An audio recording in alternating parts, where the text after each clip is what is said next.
無論人生活喺邊個地方，都會發掘出當地嘅美食。順德人不斷努力去追求味道嘅極致，佢哋可以發掘出過百種食魚嘅方法，亦可以花半年時間去製作一道美食。好多遊客嚟順德，唔單止係為咗欣賞風景，而係為咗品嘗呢度嘅美食。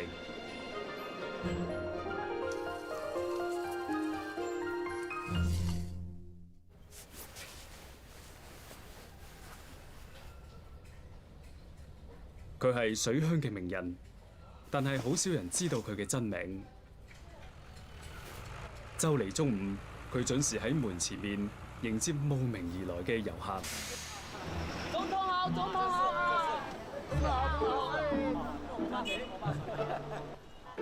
因為膚色同外貌都好似，佢被稱為奧巴順，順德個順。啲人唔單止要一睹總統嘅風采，更加要品嘗佢親手煮嘅美食。奧巴順擅長煮魚，每個部位都可以成為美食。呢度嘅無骨魚片最出名。數25下，數25下，即係25秒鐘。拆晒啲魚骨，切成厚度少過2毫米嘅魚片，一淥即熟。呢煲無骨魚征服四方八面嚟嘅客人。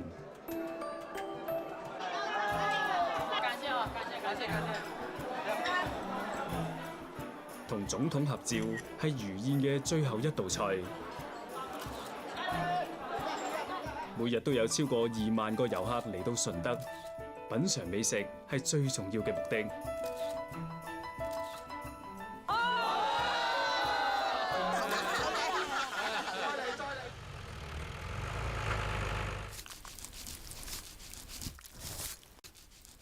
另一批客人好快就到，佢仲要繼續為下一餐做準備。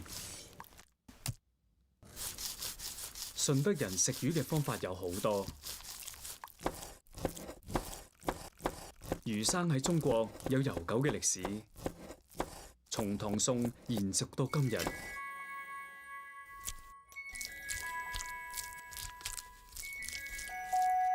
順德菜追求食材嘅本味。魚片嘅厚度唔會超過0.5毫米，再加埋油同鹽，傳統魚生最能夠凸顯魚肉嘅鮮味同煙韌嘅口感。為咗適應現代人嘅口味，今日嘅順德魚生會加入各式各樣嘅調味料。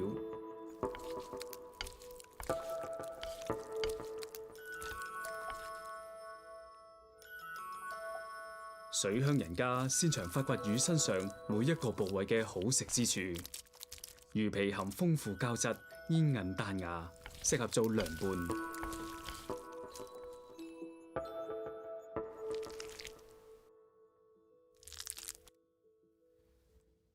至於魚腸，用配料去腥提鮮，兩種食材嘅口感互相輝映。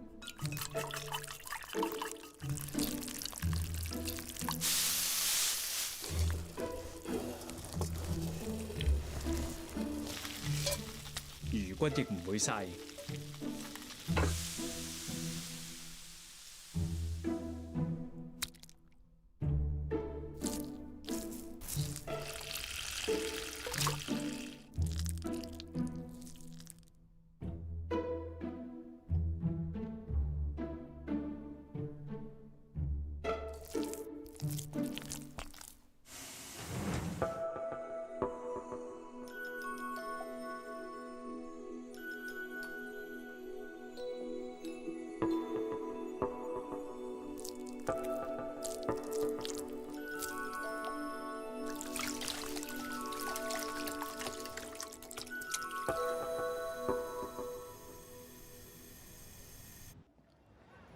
魚係順德美食嘅招牌，但係好多人係由一種入門級嘅小食，慢慢開始認識順德。雙皮奶100年前喺順德誕生，係由上下兩層順滑嘅奶皮而命名。呢種奶類製品嘅原材料並唔係普通牛奶，而係嚟自順德本地嘅水牛奶。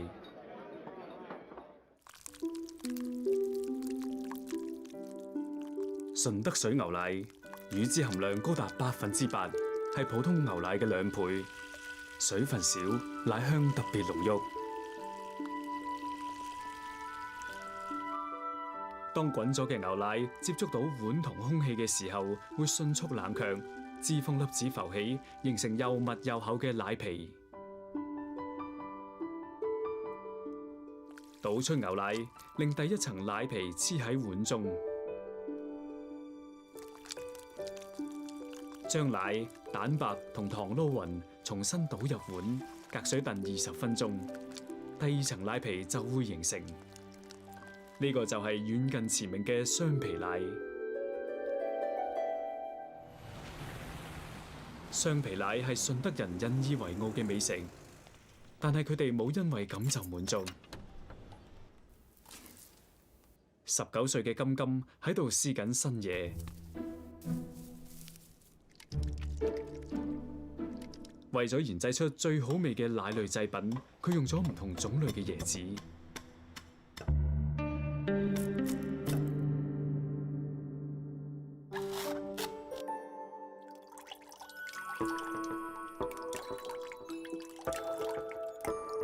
煲滾啲水牛奶，落椰汁，喺濃郁嘅味道裏面增添咗一份清甜。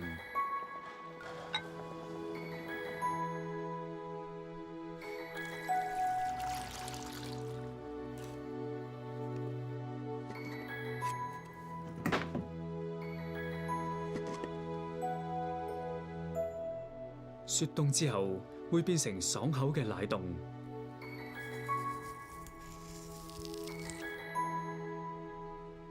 加入酸酸甜甜嘅新鮮芒果粒，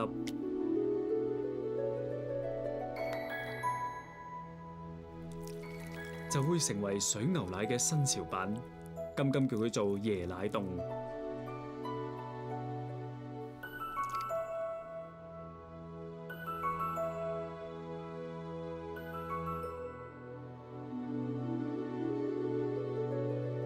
水牛奶嚟自西江左岸。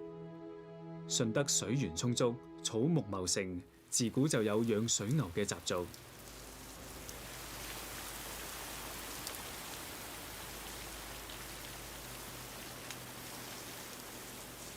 徐坤儀養水牛已經有30幾年，同普通乳牛比，水牛臂乳期短，日產量只達到1半，所以水牛奶非常珍貴。雖然個女要返工，但係每日都會喺固定時間嚟牛場幫手，因為水牛奶一定要喺最短時間內送到客人手上。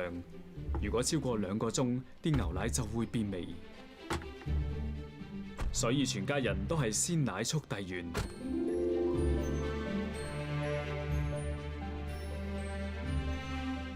我哋屋企嘅牛奶由踩單車送貨到揸電單車，然後到而家揸私家車。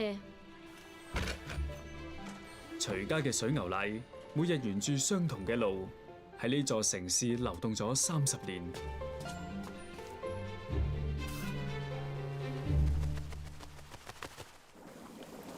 晚餐係全家人團聚嘅時刻，新抱係屋企嘅主廚。食材都離唔開自家出產嘅水牛奶，煲滾啲鮮奶，攤凍到80度，味道先會好。將新鮮嘅薑磨成汁，隔走啲渣，再沖入熱牛奶。生薑蛋白酶同牛奶裏面嘅酪蛋白產生反應，喺15秒內就會凝固。薑汁撞奶，濃郁嘅奶香包住薑嘅辣味，係餐前嘅開胃食品。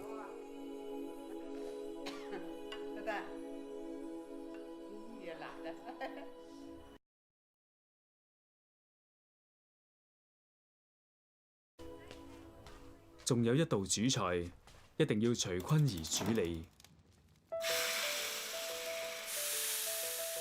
炒牛奶起源於順德民間，將液體食材用炒嘅方式去呈現，喺中國烹飪技術裏面自成一派，叫做軟炒。呢個係順德人另一個有創意同心思嘅典範。蛋白同生粉係重要嘅材料，用粉絲墊底。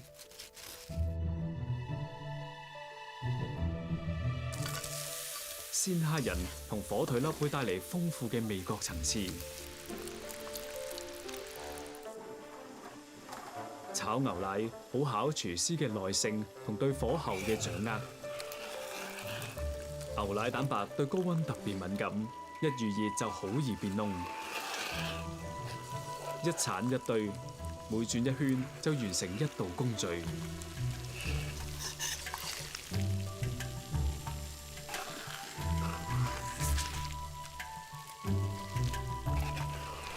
轉9次之後，啲牛奶就開始成型。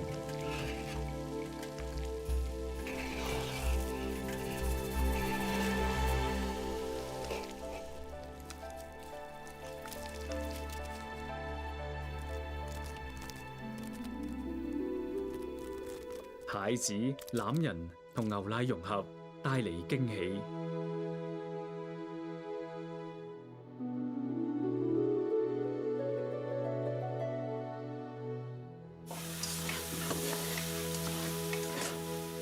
佢屋企嘅炒牛奶唔需要昂貴嘅配料，亦唔需要精緻嘅外表，就已經係家人最中意嘅家常味。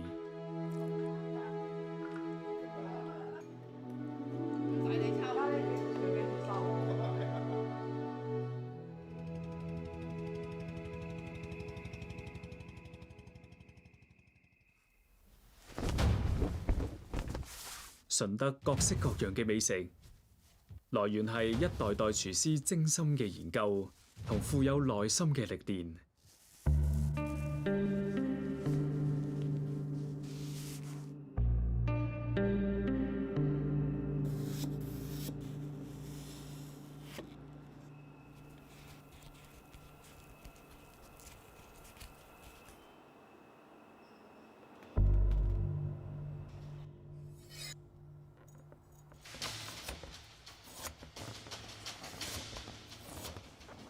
呢個唔只係一場令人驚嘆嘅表演，更加係廚師對刀工嘅展示。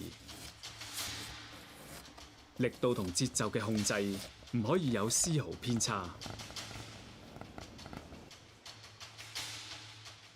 每條薯仔絲粗幼均等，直徑唔到0.5毫米，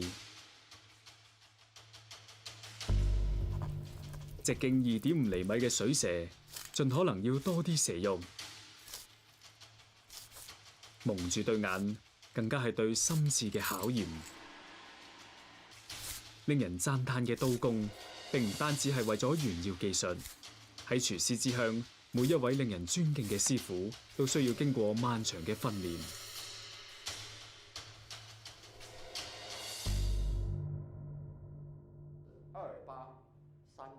呢班年輕人啱啱邁出第一步。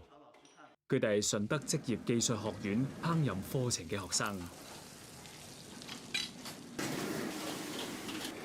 喺學校，除咗學理論知識之外，師徒之間嘅傳授同領會，以比較有系統同科學嘅方式完成。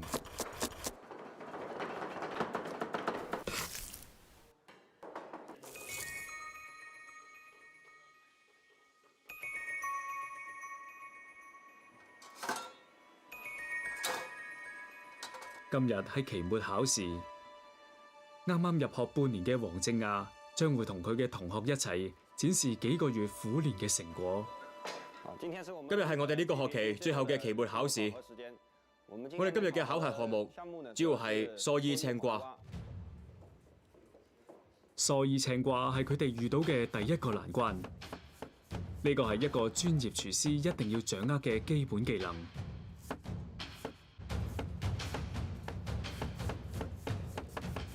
每一刀都要兼顧角度、深度同埋移動嘅速度。2條青瓜總共240刀，要做到每刀一樣深淺，厚薄均勻。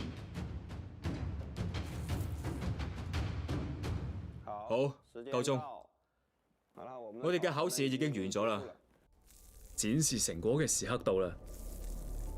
合格嘅蓑衣青瓜，兩刀之間嘅距離係2毫米，拉開之後，長度要伸延1倍而唔斷開。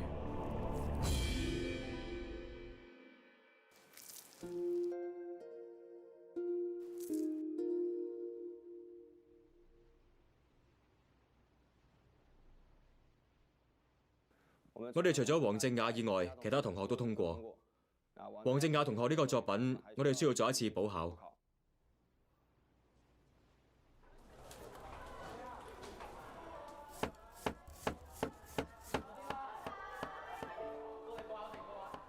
黃正雅嘅理想係成為一個優秀嘅廚師，通過左手去調節刀嘅速度。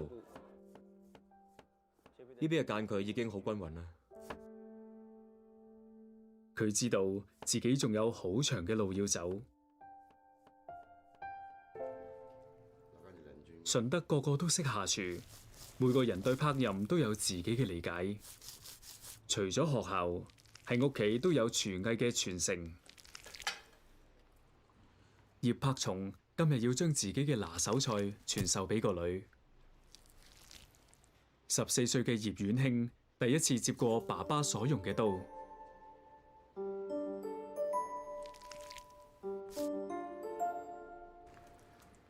睇下，咁樣切。鯪魚去骨，切薄片，再剁成魚蓉。自己整比較新鮮。重複打直到起膠，要有彈牙嘅口感，需要用力打將近200次。而咁樣只係完成咗第一步。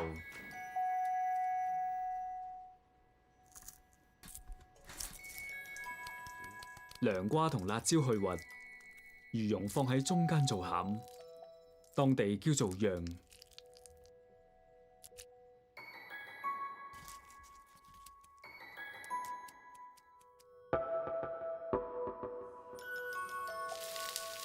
用細火煎，涼瓜、辣椒會變得爽脆，而鯪魚就會外脆內嫩。煎釀唔單止令菜式有豐富口感，仲平衡咗蔬菜同肉類嘅營養。釀菜嘅最高境界要靠鯪魚，完整咁撕開薄到透光嘅魚皮，唔可以整爛。攞出魚肉，去骨之後剁成魚蓉。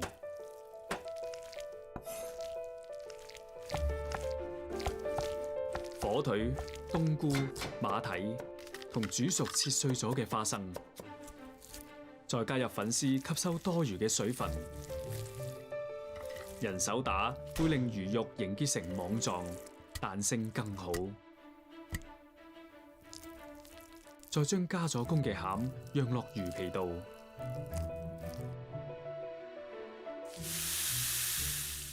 鯪魚會脫胎換骨，神奇咁復原。魚骨湯用慢火煮，喺熱力之下，各種氨基酸會互相滲透融合，造就出鮮甜嫩滑嘅釀鯪魚。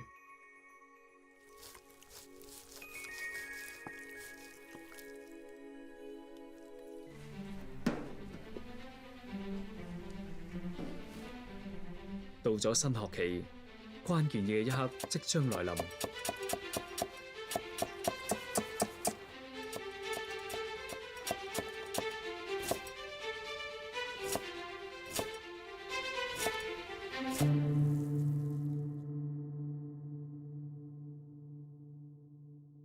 規定時間係8分鐘，黃正雅5分鐘內就完成咗3式蓑衣。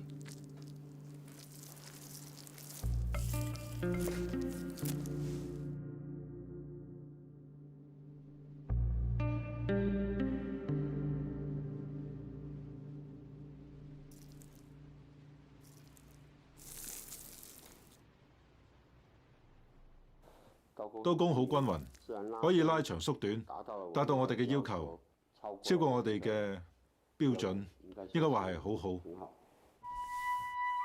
黃正亞知道自己離廚師夢想又行近咗一步。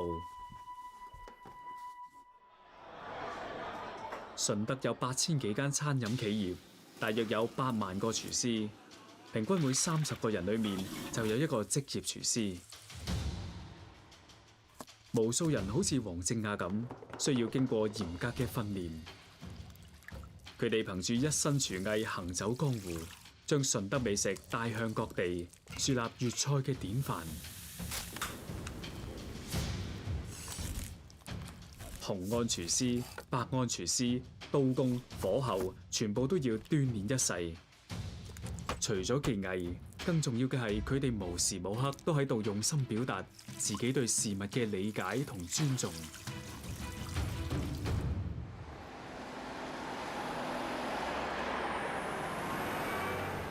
100公里以外嘅香港，大家都迷上咗一碗湯。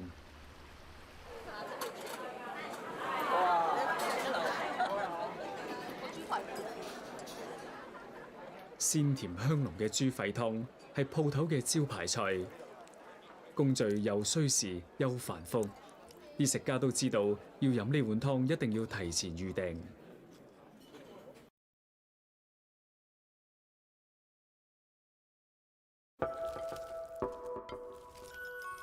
豬肺湯係順德嘅一個傳統湯，上世紀50年代流傳到香港，幾十年嚟已經成為香港人最熟悉嘅家常靚湯。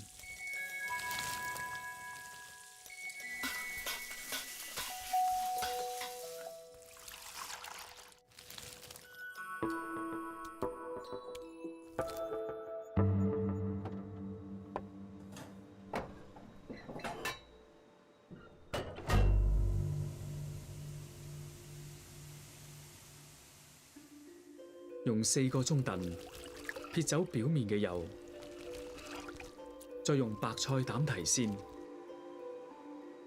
上菜之前，再落啲鮮榨嘅南北杏汁。南杏帶甜，北杏帶苦，同嫩滑嘅豬肺相得益彰。何偉成嘅豬肺湯總係令老食客覺得感動，因為佢哋飲到嘅係幾十年前嘅味道。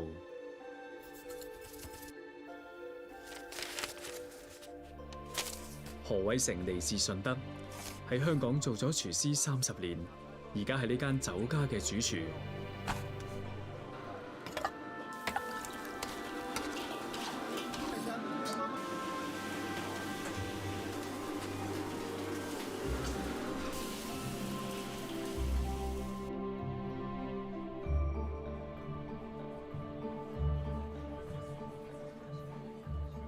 呢啲人嚟自遙遠嘅歐洲，係佢嘅常客。因為我同佢拍緊書，今朝話句話整個招牌嘅豬肺湯，咁我燒咗2排呢個排。何偉成根據唔同客人嘅口味，親自為佢哋寫菜單。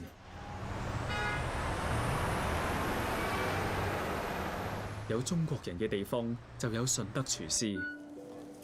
抱住對做廚師嘅夢想，何偉成14歲去到香港，成為咗一個廚房學徒。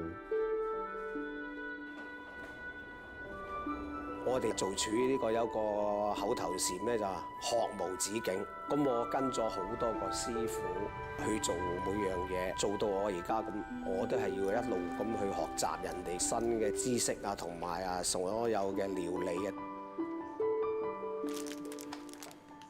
廚師嘅歷練唔單止嚟自勤力，仲要生活嘅閱歷同領悟。為咗適應唔同食客嘅口味，每隔一段時間，何偉成就會推出新菜式。最近佢又喺度絞盡腦汁揾緊靈感。龍蝦嚟自香港本地，係香港人最熟悉嘅食材。呢一次，何偉成將會令佢有順德嘅特色。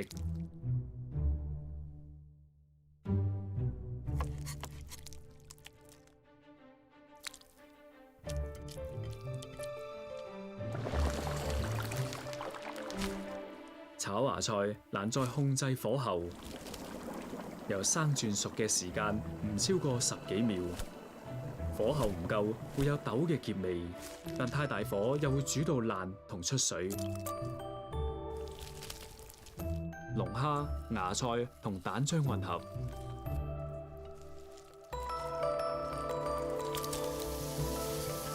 猛火落鑊，用筷子整散，令所有食材快速咁喺同一時間煮熟。黑松露帶嚟獨特嘅山林氣息。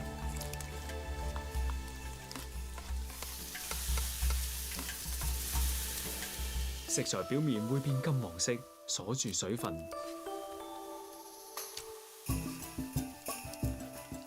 一滴菜汁都唔會流出嚟。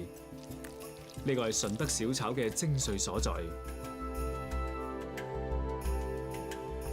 今日嘅順德廚師走遍天下，但係祖先嘅智慧未完全開發，好多就嚟失傳嘅順德菜式，依然喺度等待被發現同流傳落去。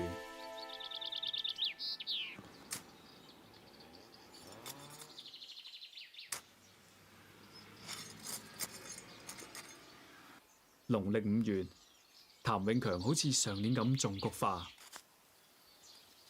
呢個習慣嚟自佢爸爸，年年都種白菊，唔係為咗賞花，而係為咗整一味餸。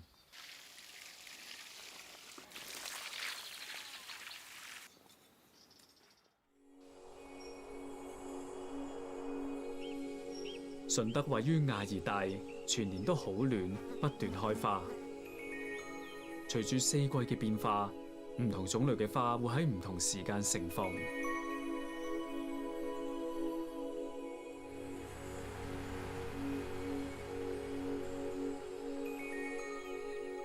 3個月之後，喺譚永強嘅花田度，啲菊花會有花冧。為咗種出最飽滿嘅花，除咗日常打理，仲要剪走多餘嘅框。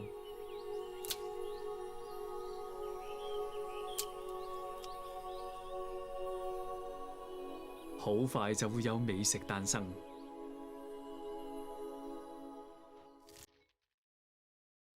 用花嚟做食材，喺中國有悠久嘅歷史，特別係從宋代以嚟，有好多製作方法。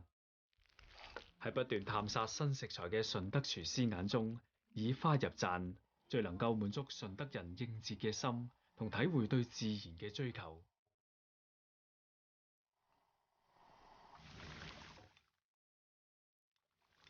要揀澱粉同糖分含量高嘅種類，去除花粉同澀味。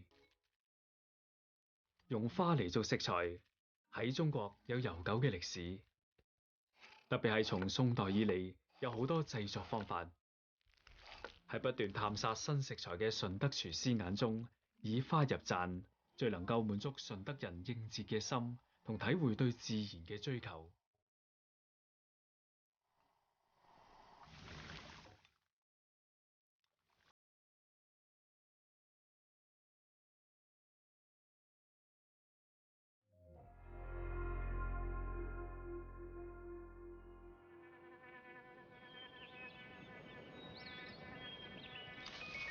秋天，白菊盛開，譚永強期待咗幾個月嘅時刻終於嚟到。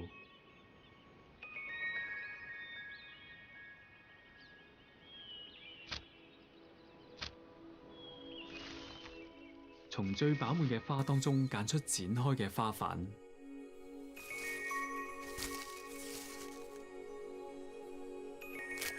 每朵花揀嘅花瓣唔會多過10幾塊。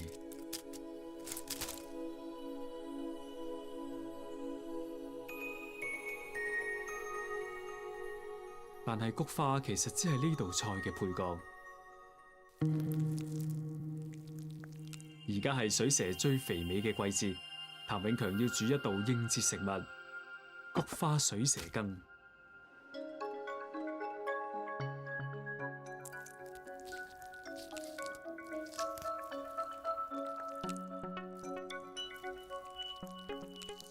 去皮嘅蛇肉要喺水裡面煮到啱啱好。先可以輕鬆將骨同肉分離，同時各自保持完整。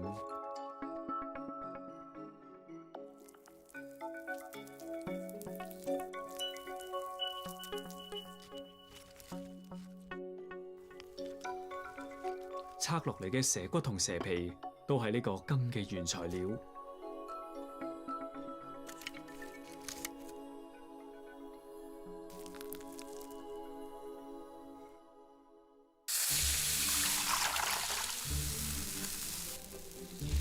原隻走地雞同豬脷飛水，去除雜質。順德人煲湯鍾意啱心水嘅味同營養，加豬脷同雞會更有效咁帶出水蛇嘅鮮味。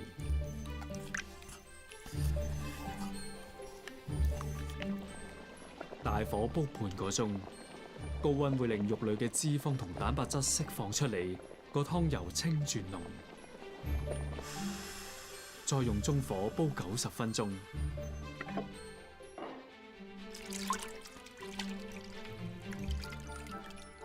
屋企兩代都係大廚，譚永強嘅廚藝嚟自佢爸爸。除咗純熟嘅技藝，爸爸更加以對揀食材嘅嚴謹而出名。而家呢個都係人哋對譚永強嘅評價。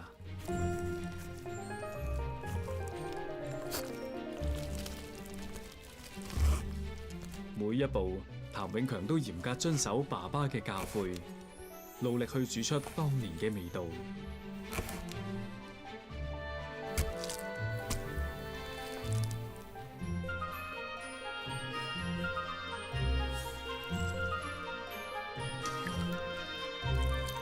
而家將啲湯不落去食材度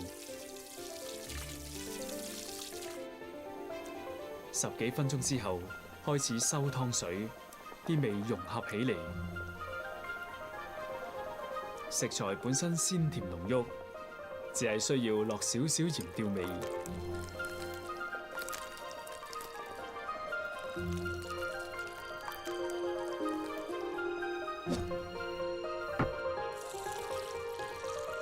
奶白色嘅湯聞落去好香，啲水蛇好鮮嫩。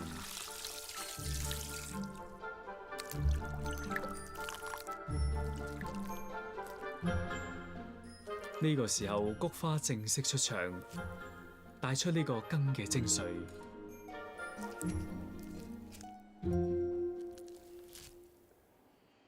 呢個係一種睇落平淡、實質一流嘅味覺配搭。為咗呢個時刻，佢哋可以等足4個月。由於製作成本高，而家菊花水蛇羹已經喺食肆嘅日常菜單入面消失。由揀同培育菊花到製作蛇羹，都係由同一位廚師親自完成。呢種勞心勞力嘅製作手法就嚟失傳，只有少數人有機會品嘗呢種獨一無二嘅味道。而呢道傳統順德菜嘅下一個傳人會係邊個？連譚永強都唔知道。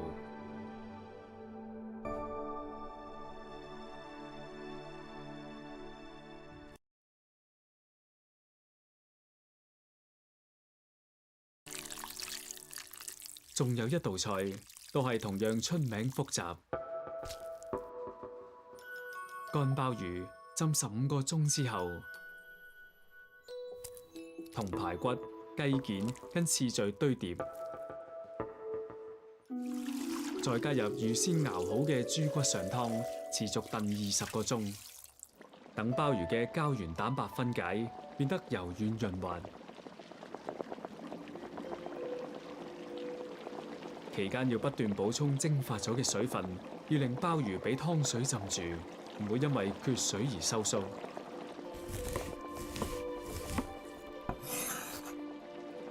嚟自排骨、雞肉、火腿、乾瑤柱嘅鮮味持續滲入。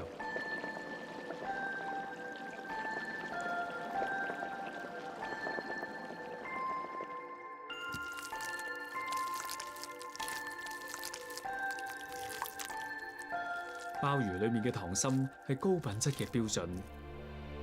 點樣令溏心鮑魚呈現出煙韌嘅口感，好靠廚師嘅經驗。順德人對食物加工嘅態度同技藝都非常嚴謹，呢一點唔單止喺專業名廚嘅身上體會到，喺民間小店嘅廚師身上亦一樣睇到。煲仔飯係兩廣地區最常見嘅民間美食。飯餸合一嘅做法唔需要複雜嘅技藝，瓦煲從火爐直接送上台面，可以快速補充體力，令人食得痛快。上世紀30年代，煲仔飯第一次出現喺廣州嘅小飯店裏面，好快成為咗大眾中意嘅美食。從一個民間廚師嘅身上，可以見到順德人對極致嘅追求。嚟呢度食飯嘅人永遠都揾唔到菜牌，呢個係佢哋面臨嘅第一個難題。排骨豉汁上好唔好？仲有啲咩啊？加碟雞。豉汁排骨或者板筋，你食定唔食？你食啊？食就得啦。可唔可以加啲肉餅啊？牛肉餅、豬類、牛類、雞類、魚類、芝士類、雞啊、排骨啊、魚啊、四川辣、湖南辣、渝北辣、黑辣椒，加肉餅啦，加板筋啦、豬心啦、黃魚春啦、豬嘅、牛嘅、雞嘅、魚嘅、乳酪嘅、糖虱、魚鱗角、鹹鮮魚、黃魚春、牛肉片、牛肉餅、牛腩。要五香嘅定係咖喱嘅？兩樣都要。要辣啲嘅定點樣啊？辣啲，45蚊啊！哇，點解咁貴嘅？如果你嫌貴嘅話咧，翻去諗清楚先啦，啱先翻嚟。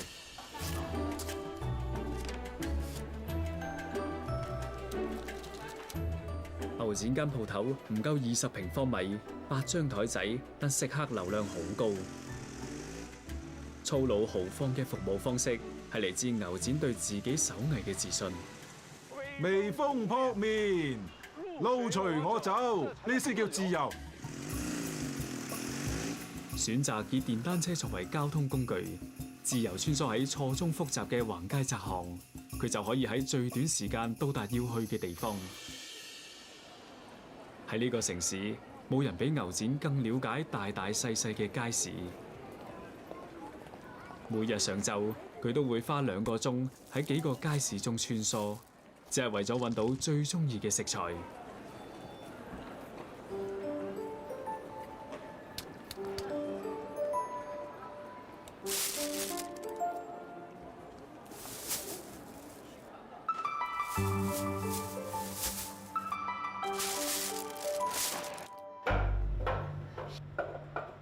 煮飯嘅過程內有乾坤，自己改裝嘅爐頭可以準確咁控制火候。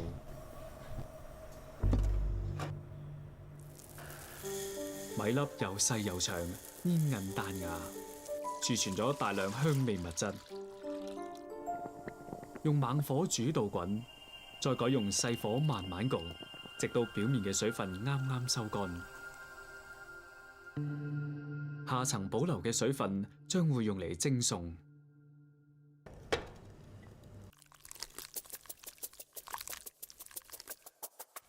用帶有甜味同酒香嘅廣式臘味，為咗可以同啲飯同時出爐，牛展試完又試，先揾到食材嘅最佳厚度。牛隻肉要仔細剔除影響口感嘅筋膜。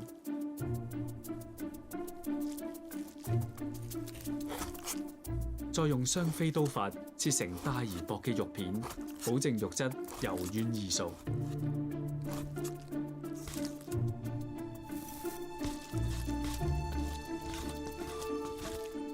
冚煲蓋，直到最後一刻都唔再打開。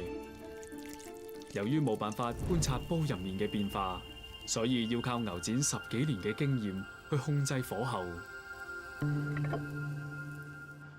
咩叫做一個好嘅煲仔飯？全部材料要喺同一個瓦煲裏面煮出嚟，啲肉要啱啱好，啲飯要啱啱香。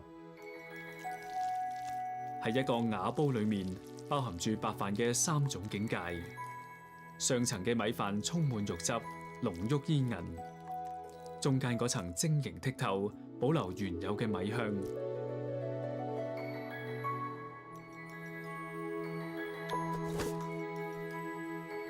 底層要有飯焦，係煲仔飯最具魅力嘅元素。飯焦係1粒米嘅厚度，就好似一塊鏡咁。煲仔飯上台，新問題接踵而來。唔係咁食㗎，用筷子，唔係用匙羹。食咗側邊先，再食中間。唔好用匙羹撩中間嘅飯，用筷子撩鬆旁邊啲飯。將筷子輕輕撬下佢，將啲飯反轉。呢度嘅煲仔飯最大嘅特點就係招牌白飯，而冇餸汁嘅白飯先係最重要嘅。聞下啲飯顏色嘅完整度，咬嘅時間每邊15下。可以食未啊？吹下佢先，咪熱死你啊，老細！卜卜脆，嚟睇住。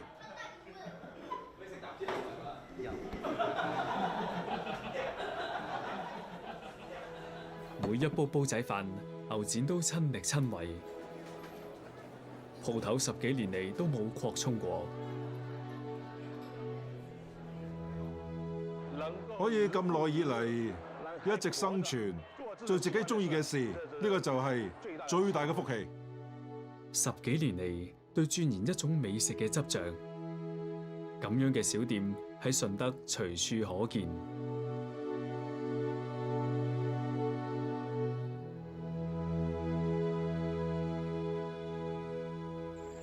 食完晚飯，徐坤儀同平時一樣返去水牛場，呢個係佢30幾年嘅習慣。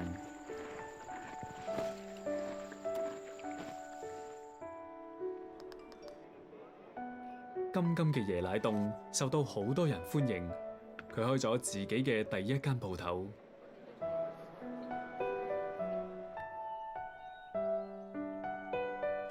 冬季嚟到，奧巴遜趁住北風起，掛起鯪魚乾，為遊客準備另一樣順德風味。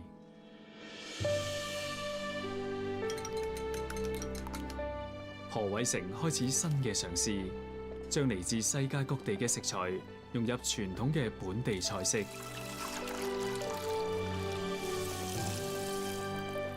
深厚嘅美食源頭，嚟自無數普通人嘅用心創作。喺平凡嘅一日三餐當中，順德人用美食表達對生活嘅理解同對未來生活嘅期望。